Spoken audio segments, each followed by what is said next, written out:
And okay. Do you see me okay? You're just a Yes, little yes, blurry.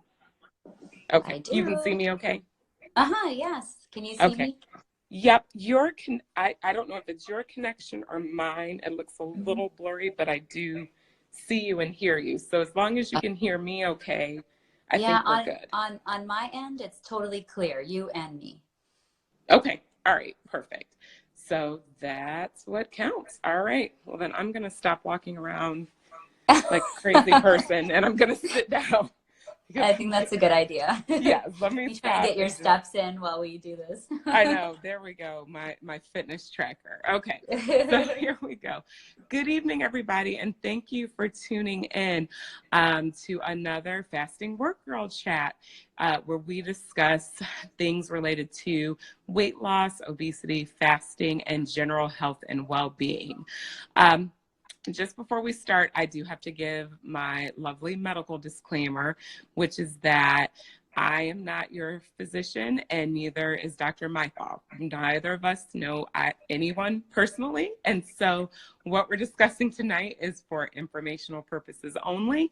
That should go without saying, but because of the world we live in, we're going to say it anyway.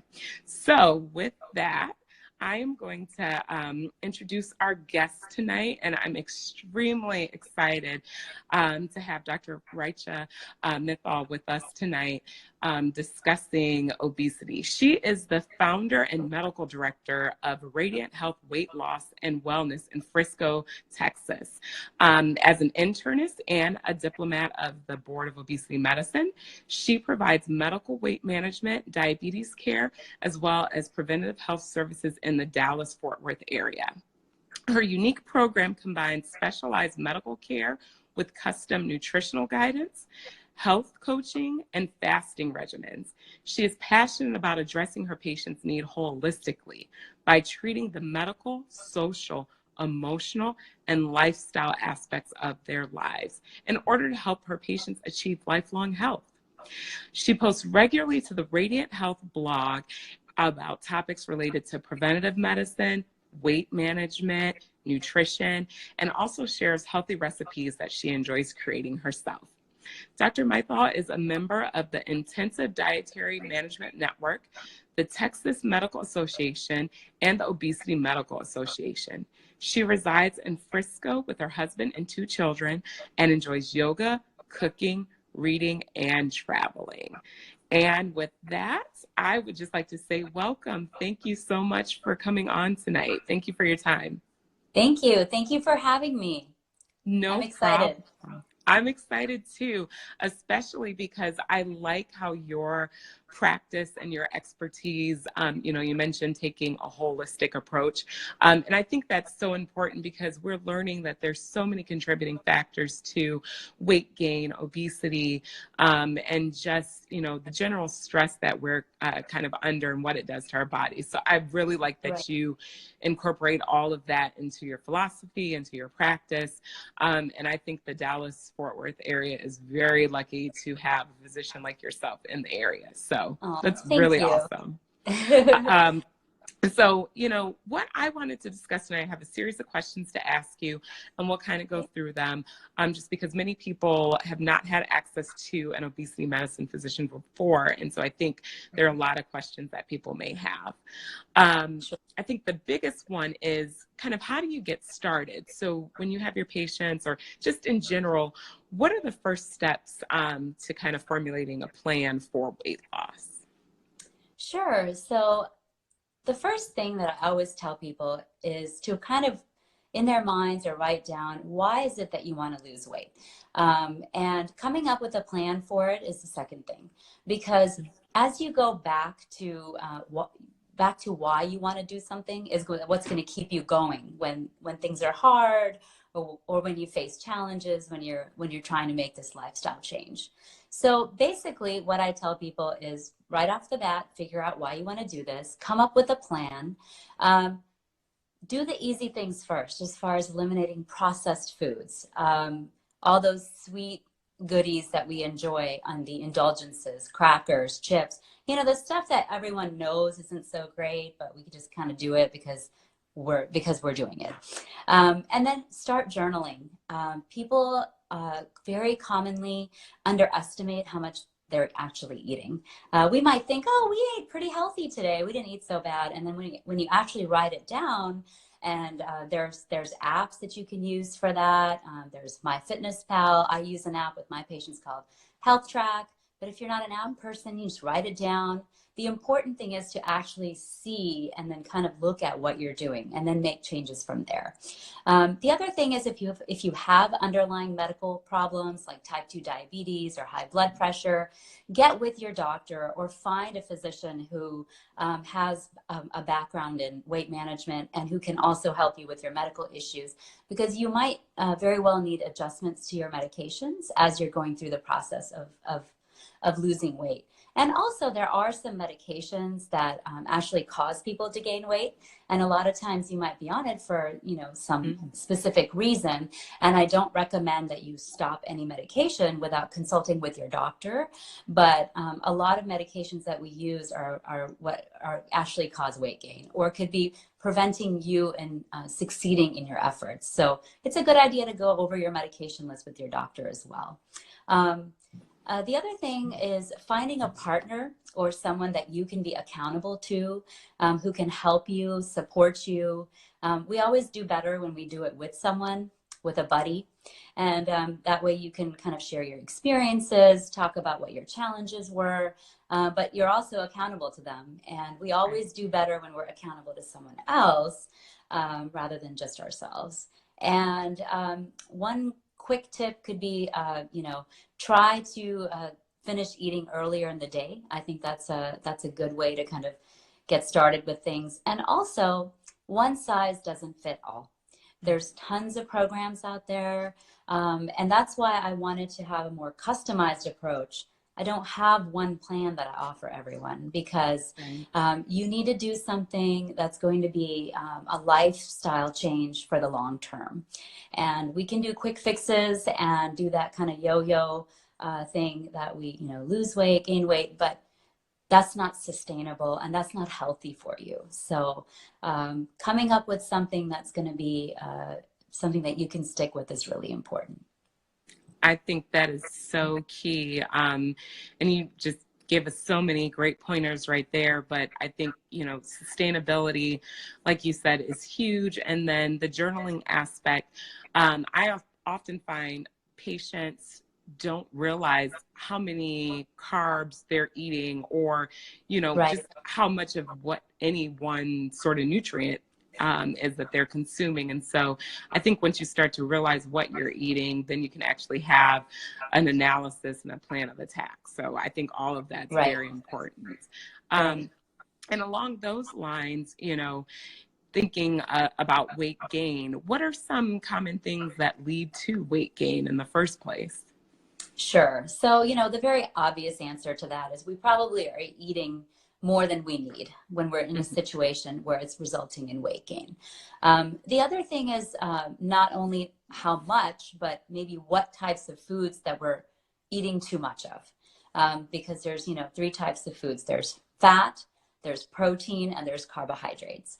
And depending on your specific metabolism and your specific medical conditions, there are certain things that are going to affect your health more than others. We all know people who we look at them and go, wow, that person can just eat whatever they want and they don't really gain weight. But then there's others that are not in that.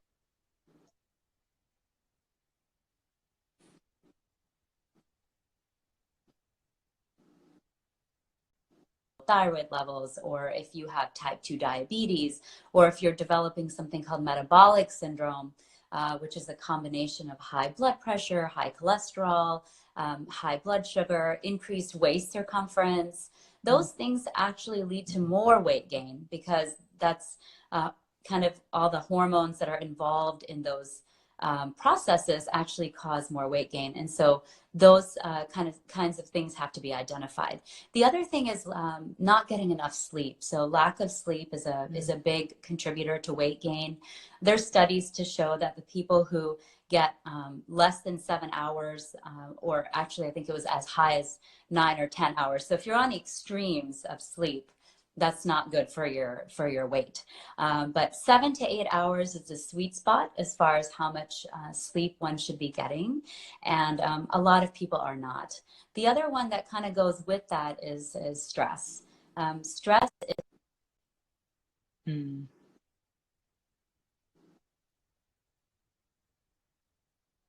And so stress management is something that I talk about with all my patients, and to try to come up with strategies to deal with it. Not only can stress lead to eating more, because sometimes when we're stressed, we use food or sometimes, unfortunately, alcohol to kind of help alleviate that stress. And so coming up with alternative strategies that are going to be better for you would be something that you should consider. And then obstructive sleep apnea is another one that can lead to weight gain. That's a disorder where you don't breathe adequately at night.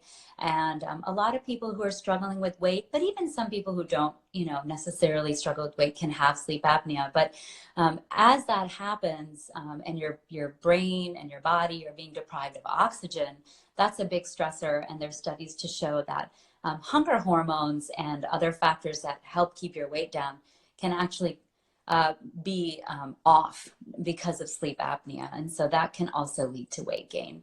And then other things are inactivity. We lead, more sedentary lifestyles now, which definitely doesn't help as far as weight management goes.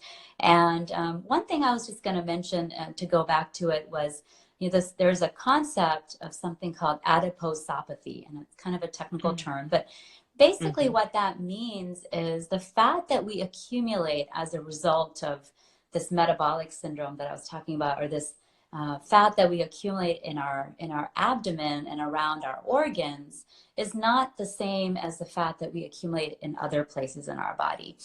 And that fat it indicates that there's something more going on, and those processes typically lead to more weight gain. So we really have to take it seriously when those things are happening and make some significant changes. No, and I think all of your points raised, one, shows that you definitely have to take a comprehensive approach, because it's more than just calories in equals calories out. The fact that sleep can affect your weight, the location of where your fat is housed, that can affect your weight. Stress affects your weight. So it really is important to kind of look at the whole picture and not think that, like you said, one thing's going to just fix everything. It really is a comprehensive approach. Yep, that's right. And then, which kind of brings us to, since we're talking about different approaches or ways to combat or achieve weight loss, it's 2019. We have our New Year's resolutions, and there's nothing wrong with New Year's resolutions. But I imagine that the gyms are packed. Lots of people are now turning over a new exercise leaf. But that begs the question, what is most important for weight loss specifically? So is it diet? Is it exercise? Is there a ratio of both? How should people kind of incorporate the two? Right. So physical activity is really important for a lot of reasons, but weight management,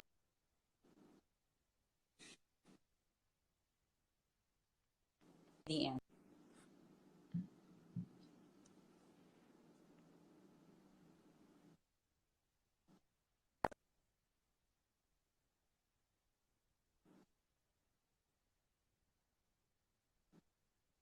Actually, specifically, if we can build our muscles, we actually respond to insulin better, and our body is able to, process the food that we eat more effectively. And that helps with long-term keeping the weight off that you worked so hard to lose. So exercise is really important for those factors.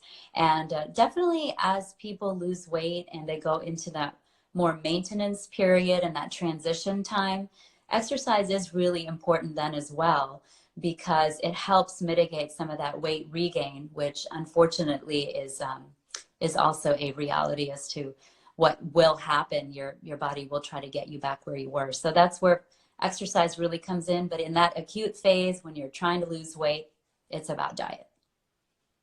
Okay. And then it looks like, I'm just going to recap just a little bit of what you said, because it looks like the connection got blurry. Can you see me okay on your screen? I can. Okay, perfect. Yeah. But I think the first part of that was that when we were asking about what is most important for a weight loss regimen, diet versus exercise, basically it's your nutrition. We don't want to say diet, right? Because this is how you're Correct. supposed to hopefully live the rest of your What life. you're It's eating. a lifestyle. Correct. Yeah. But what you're eating is going to be the most important factor. Study after study has shown that by and large, it is your nutrition that contributes to weight loss. Now, there's lots of other reasons to work out. And so we're not saying not to exercise. It can help with mood, depression, stress relief. There's Balance, flexibility. balance. Yeah. Decreasing your risk of fragility fractures with like osteoporosis if you're doing weight bearing exercises. So there's so many reasons to work out, but if you think that you're going to be able to eat a cupcake every day and then run that off in the gym, you're fighting a losing battle. So you can't outwork a poor diet or poor nutritional lifestyle. And I think a lot of people get frustrated because they're looking at their calorie tracker and thinking, okay, well, I had this bagel today, so if I just run an extra 30 minutes, then I should lose X amount of pounds. It just doesn't work that way. That's right. And it is unfortunate when that happens because people are working so hard. But, putting them together is the best strategy, eating the right things and exercising. And then there is a question kind of along those lines. I did see Lady Leo asked a question, said, some people say if you work out too much, it stalls the weight loss. I've heard different people say that as well. But I never recommend that you stop working out per se to lose weight. I mean, I think working out has benefits to it. But I think you just have to make sure your nutrition is key. I mean, I think there's a reason why you always see that quote where people say abs are made in the kitchen, right? So I wouldn't say stop working out so that you can lose weight. Yeah, but the intensity of the workout, there could be something there as far as, the really intense, high intensity workouts versus walking. There is some data to show that when you do very intense workouts, it is a stressor on your body. And there's some theories about whether you're releasing some, cortisol and other hormones that cause stress that, maybe could be mitigating your weight loss efforts, or maybe they increase your hunger. And so I tell a lot of people who, especially people who are, say, on a very low calorie diet or, something that's a little more drastic, to cut back and maybe just walk. I mean, not to stop all physical activity, and then kind of ease into activity and then see how you feel. So there's, something to that, but I think it's more about the intensity of the workout rather than just cutting out exercise completely. Got it. So it's probably all within the, I guess, lack of better word, maybe like the moderation or basically, like you said, the intensity. So maybe if you're new to weight loss, don't necessarily think that you have to go flip tires, or run hurdles. Maybe start by incorporating walking briskly for 30 to 45 minutes a day. And then as you see that you're getting your weight loss results, then maybe you could play around with doing more high intensity training, but making sure you're keeping track on how that affects your weight loss progress. Exactly. Yep. Okay. No, that's good. That's good info. I think that was a very good question. Thank you, Lady Leo, for that question.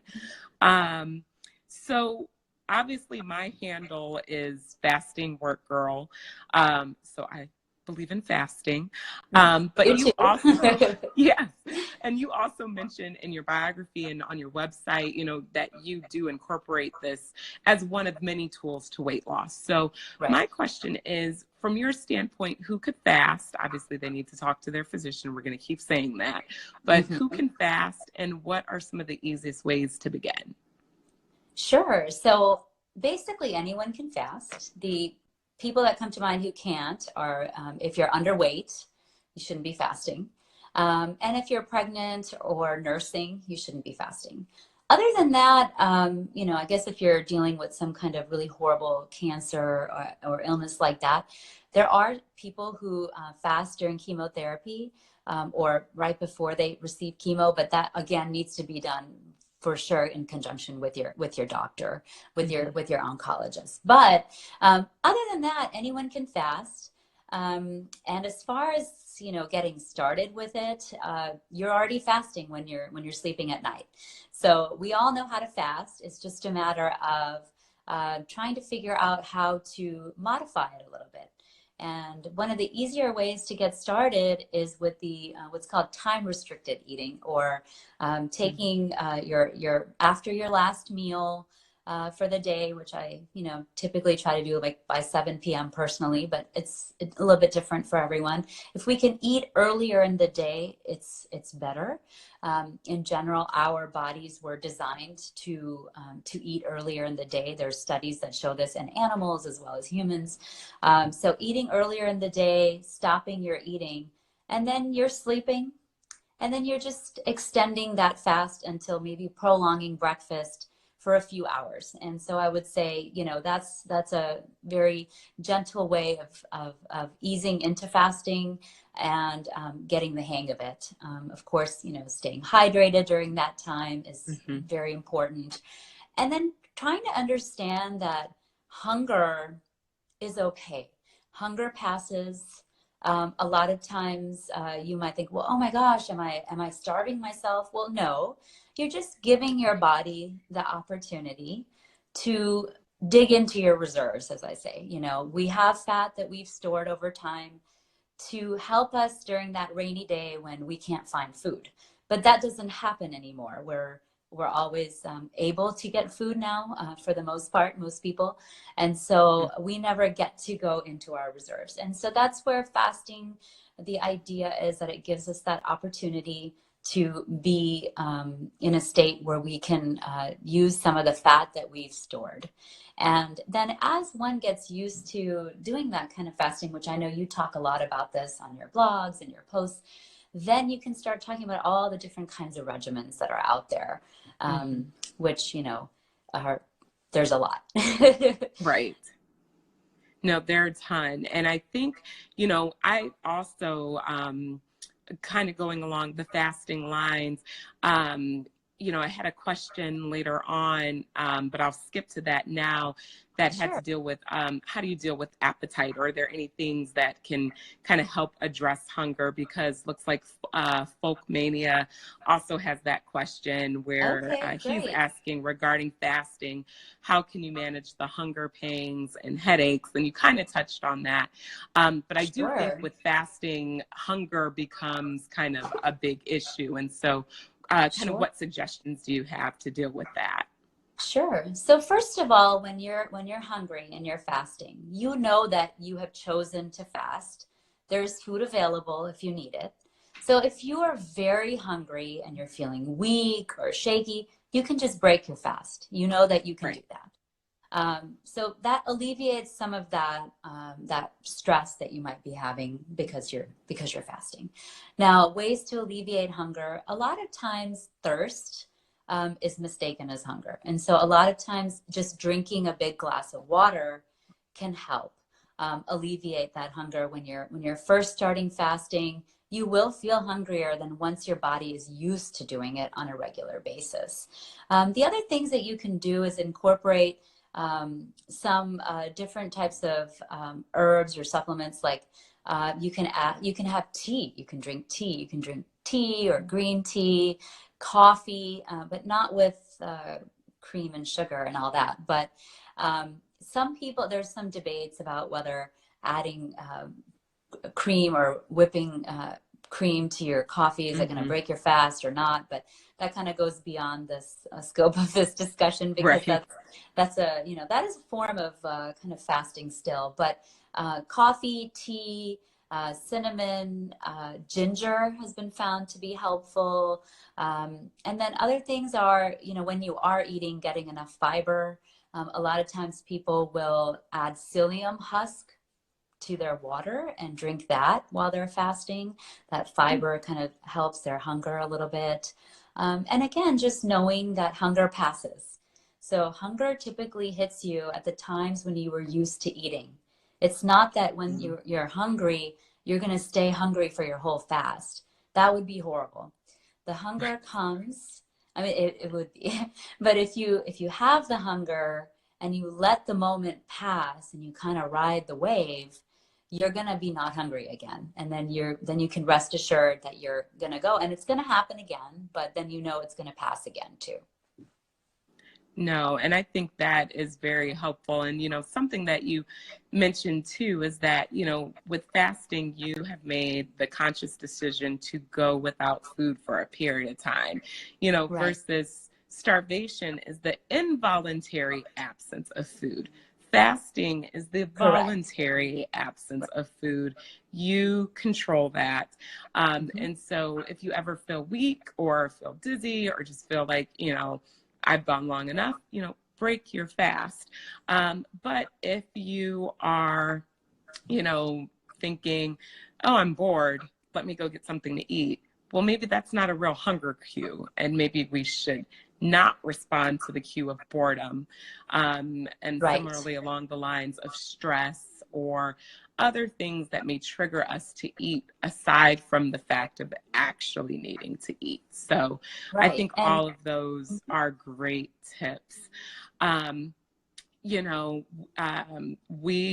think we've had a great discussion. I wish we could talk longer, but there's a lot more to cover, actually. There's a lot more to cover. And so what I think we'll need to do is, obviously, you're a busy clinician, but we'll have to find another time maybe to do part 2, because I still think there's several other topics along this line to discuss. But prior, research on webinars and things like that show basically after 30 minutes, it's probably overkill. Yeah. So no, but I really hope that, one, you guys, you definitely need to follow Radiant Weight Loss, on Facebook, on Instagram. Check out her blog. If you're not already following her, definitely do so that you can get so many of these type of gems and pearls that we discussed today. And then, you guys definitely check out Intensive Dietary Management. If you Google that, that is Dr. Jason Fung, the author of the Obesity Code. On there, he lists a resource website where it lists physicians in your area, and that list is ever expanding, who are familiar with intermittent fasting and how to incorporate that into a holistic weight loss approach. So I would definitely suggest checking those out, and, just pursuing health and taking control and finding different ways to do that. So thank you so much for your time tonight. Thank you. Thank you for having me. It was no fun. problem. I think we have a lot more to discuss. We do, and we're going to have to find a time definitely to do part 2 for sure. Sounds great. Thank you. All right. Thank you. Have a good night. Thanks, everyone. You too. Take care. Bye.